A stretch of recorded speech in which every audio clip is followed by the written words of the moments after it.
Rosette, on reprend les chroniques de l'éveil et je suis toujours en compagnie de Charlotte Rioux, médium guérisseuse. Bonjour Charlotte. Bonjour. Et d'Angélique Martin, coach d'éveil. Bonjour. Allez, on se retrouve du coup pour un nouveau mot, nouvelle chronique, c'est parti. Au hasard.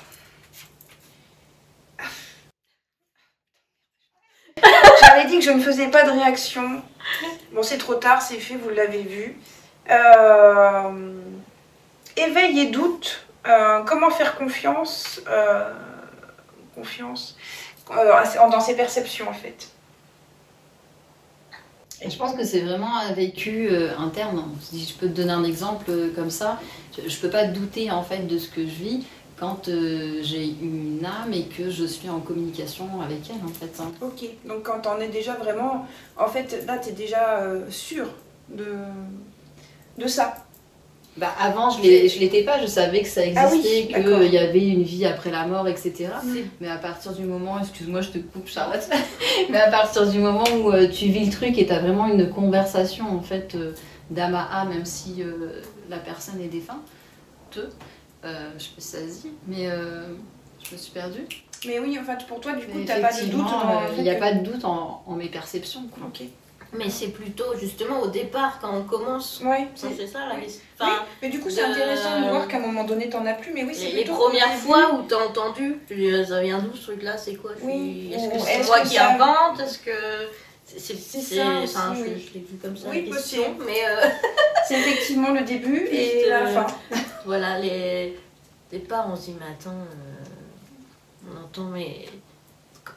Alors, ce qui est flagrant, c'est quand on dit quelque chose, on transmet un message à quelqu'un qu'on ne connaît pas, et ça parle très bien à la personne, elle a tout compris.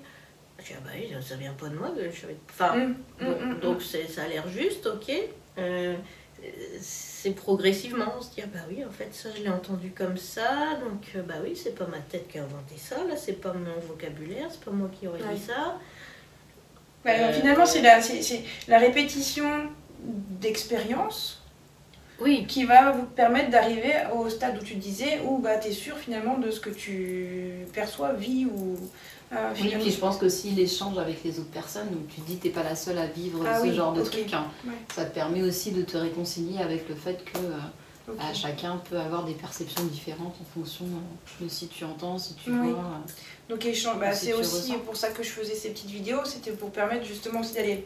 aux gens de pouvoir piocher des infos en fonction du stade où ils en sont. Mais finalement, oui, pouvoir partager ses expériences avec quelqu'un qui lui aussi est dans ce chemin-là, permet de mieux se comprendre ou de mieux comprendre ce qui se passe.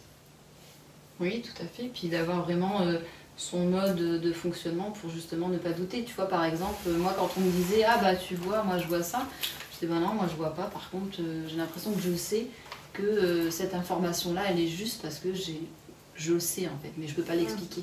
Donc si tu te focalises en fait sur le bah oui mais lui il voit, est-ce que c'est vraiment sûr, tu vois, là tu es dans le doute, parce qu'on n'a pas le même canal, c'est ça qu'on appelle le canal de perception.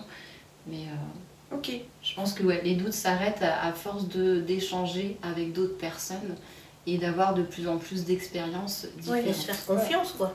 Comme de se connaître. Le fait de répéter plusieurs fois et de voir que finalement tu es dans le vrai, ça t'amène à avoir de plus en plus confiance et comprendre comment tu perçois. Parce que c'est ça, il y a plusieurs façons de percevoir finalement. Oui, c'est ça. Ok.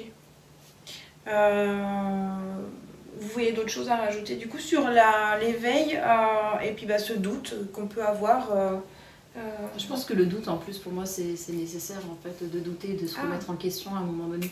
Si tu doutes et que tu te remets en question et que tu as des réponses, ou si tu doutes pas justement, malgré que tu aies des perceptions, j'ai l'impression que je suis pas très claire, mais... Non, si. Mais en fait, grosso modo, le doute permet... Parce qu'on peut avoir tous deux des perceptions, mais en fait, c'est qu'est-ce qui va se passer derrière, en fait. Est-ce que tu vas comment tu les créer des interprètes, en fait. Voilà, est-ce que tu vas mal le vivre, ou est-ce qu'au contraire, ça va te permettre, en fait, d'avoir quelque chose de plus pourquoi je pense aussi aux personnes qui, du coup, parce qu'elles ont des perceptions, elles se sentent supérieures à d'autres, parce que...